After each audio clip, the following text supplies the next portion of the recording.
Hello students, good morning. आज मैं आप लोगों को क्वेश्चन आंसर करवाऊंगी। ध्यान से सुनिएगा। जो बुक का ही है, मैं 1 से लेकर 7 तक कराऊंगी और ये पार्ट 4 है, लास्ट है। देखिए, आत्मपरिचय कविता में कवि हरिवंश राय बच्चन ने अपने व्यक्तित्व के किन पक्षों को उभारा है?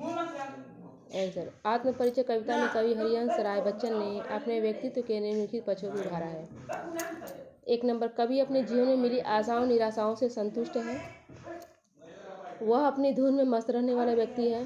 कवि संसार को मिथ्या समझते हुए हानि लाभ यश अपयश सुख दुख को समान समझता है। कवि संतोषी प्रवृत्ति का है। वह वाणी के माध्यम से अपना आक्रोश प्रकट करता है। आत्मपरिचय कविता का मुख्य उद्देश्य क्या है? मतलब प्रतिपाद्य लिखना है। दूसरा नंबर जो क्वेश्चन है, आत्मपरिचय कविता के यहाँ पर कवि जो है हरिवंश राय बच्चन है कि ने स्वयं को जानना दुनिया को जानने से ज़्यादा कठिन है। समाज से व्यक्ति का नाता खट्टा मीठा तो होता ही है। संसार से पूरी तरह निरपेक्ष रहना संभव नहीं।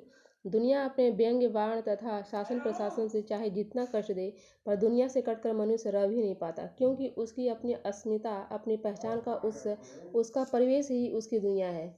वह अपना परिचय देते हुए लगातार दुनिया से अपने द्रविधात्मक तथा और द्वंद्वात्मक संबंधों का मर्म उद्घाटित करता चलता है। वह पूरी कविता का सार एक पंक्ति में कह देता है कि दुनिया से मेरा संबंध प्रीति कलह का है, मतलब प्रेम भी और कलह है, दोनों है, द्वंद्वात्मक है।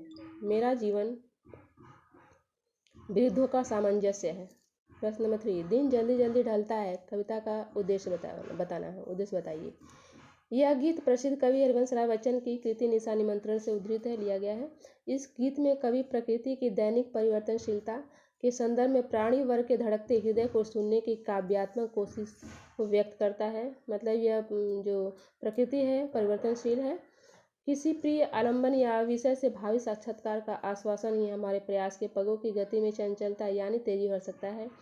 इससे हम शिथिलता और फिर जड़ता को प्राप्त होने से बच जाते हैं। यह गीत इस बड़े सत्य के साथ समय के गुजरते जाने के एहसास में लक्ष्य प्राप्ति के लिए कुछ कर गुजरने का जज्बा भी लिए होता है।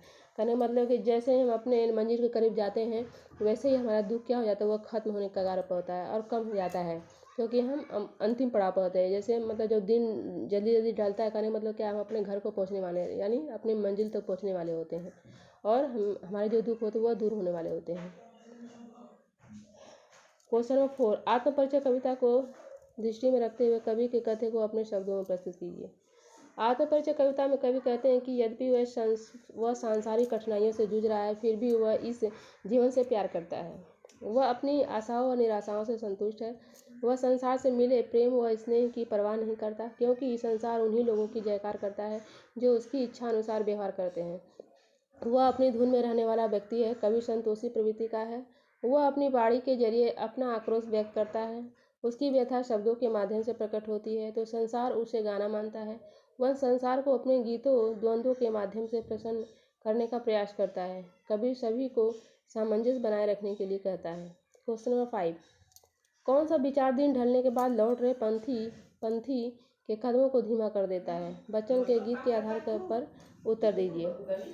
कवि एकाकी जीवन व्यतीत कर रहा है। शाम के समय उसके मन में विचार उठता है कि उसके आने के इंतजार में व्याकुल होने वाला कोई नहीं है, अतः वह किसके लिए तेजी से घर जाने की कोशिश करे। शाम होते ही रात हो जाएगी और कवि की विरह व्यथा बढ़ने से उसका हृदय बेचैन हो जाएगा। इस प्रकार के विचार आते ही दिन ढलने के बाद लौट रहे पंथी के कदम धीमे हो जाते हैं। सही बात है। जब कोई अपना इंतजार करने वाला नहीं होता है तो वह मंजिल मिले या न मिले उत्साह नहीं रहता है। ऐसा ही कुछ कवि के भी जीवन में है। क्वेश्चन नंबर 6, यदि मंजिल दूर हो तो लोगों की वहां पहुंचने की मानसिकता कैसी होती है? मंजिल दूर होने पर लोगों में उदासीनता का भाव आ जाता है। कभी कभी उनके मन में निराशा भी आ जाती है। मंजिल की दूरी के कारण कुछ लोग घबराकर प्रयास करना छोड़ देते हैं। कुछ व्यर्थ के तर्क वितर्क में उलझ कर रह जाते हैं। मनुष्य आशा व निराशा के बीच झूलता रहता है। क्वेश्चन नंबर 7, लास्ट, कवि को संसार अपूर्ण क्यों लगता है? कवि भावनाओं को प्रमुख देता है। वह सांसारिक बंधनों को नहीं मानता। वह वर्तमान संसार को उसकी सुसुकता एवं निरसता के कारण नापसंद करता है। वह बार बार अपनी कल्पना का संसार बनाता है तथा प्रेम में बाधक बनने पर उन्हें मिटा देता है।